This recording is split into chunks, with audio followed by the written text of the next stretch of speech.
Hey, I hope you're surviving this summer heat, and if you're like me, you've got a few days off. July and August, good times to take off. Now, if you've got a bit of free time, you may have a chance to reevaluate all the things that you do if you're an English teacher. I wouldn't say, I've only got 1 week off this time. It's not quite enough to completely reevaluate everything that I do, but having a chat with the missus, we're looking at all of our textbooks and materials that we use, and it's actually after almost 20 years, I think exactly 19 years, but almost 20 years of teaching for ourselves, we've now got quite a body of work that stretches from kindergarten, teaching age 3-year-olds, all the way through to the 4th year of university, so that's 22-year-olds.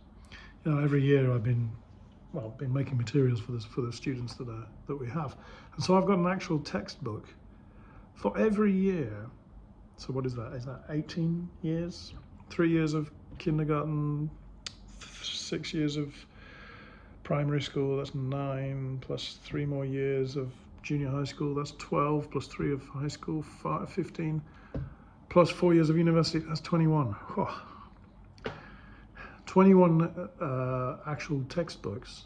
Each book is like a year's worth of lessons. Anyway, it struck us that, this is quite amazing. Not many eikaiwa, little schools, mum and pop schools like us, actually produce materials to teach right from age 3, potentially all the way to age 22. If that was one of the problems we had. That's one reason why we developed our own syllabus, was trying to use other people's books. You'd get used to their system, and then they'd only have elementary school books. Oh, okay, so now we're going to do junior high school. Oh, that's a completely different thing. Oh, okay.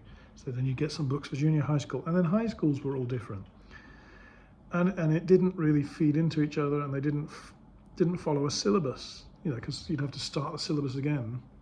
And we'd sort of like hodgepodge it together, or I did, from bits and bobs from the internet, until finally got around to making a proper syllabus. And that's the thing about having books, and good books that follow a syllabus. You don't have to think.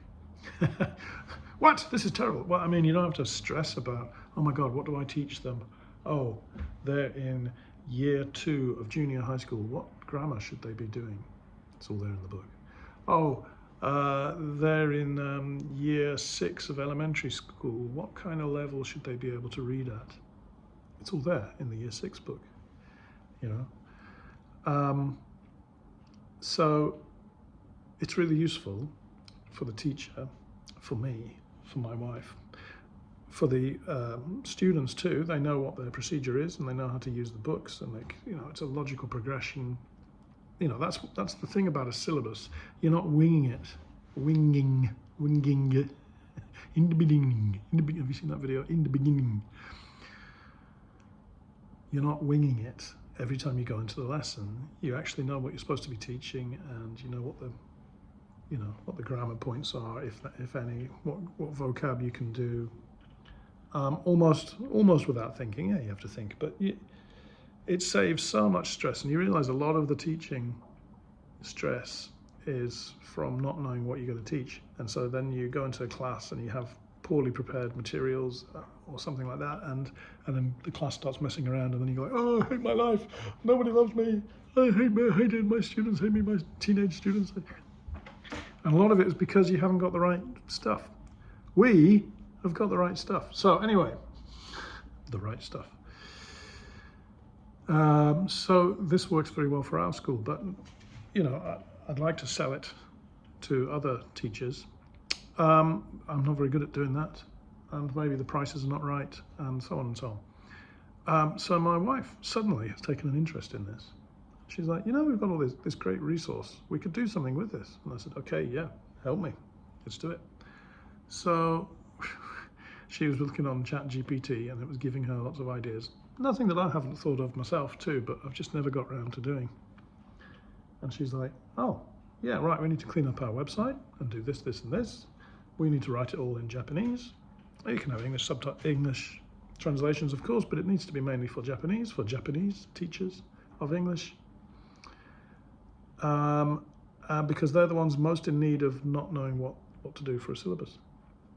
And I thought, yeah, okay, have at it.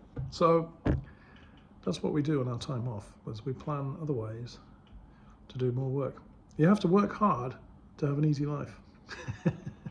That's what I've noticed. So that's the plan. Well, it's not much of a plan at the moment. That's the direction of travel that we're going to pursue for the rest of the year, for the rest of the next few months. So watch this space. There may be something of use to you guys watching these channels. I'm going to sort out my websites and so on. I don't think it has any effect on this Free Talk TEFL, but it might mean that we'll actually have some books, more affordable books and materials that you might be interested in once everything's all cleaned up and presentable. You know, everything works very well for me and my wife, but we know what we're doing.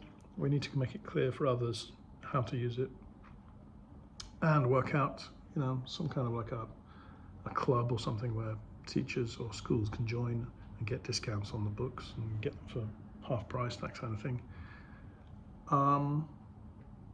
Yeah, we'll see. Watch this space. If you're not interested in books and stuff like that, the lesson you can take from this is make your own stuff, and it might have a market in the future. If nothing else, I mean, it saves you stress and difficulty. And if you don't know what you're doing, which we didn't 20 years ago, start by following somebody else's syllabus and materials and then develop your own. You may not be that bothered about developing your own, in which case just buy in. In which case, like I say, watch this space. But that's what we've been working on. And now, back to the crazy heat. Okay, have a good one and good luck, and take a break if you can.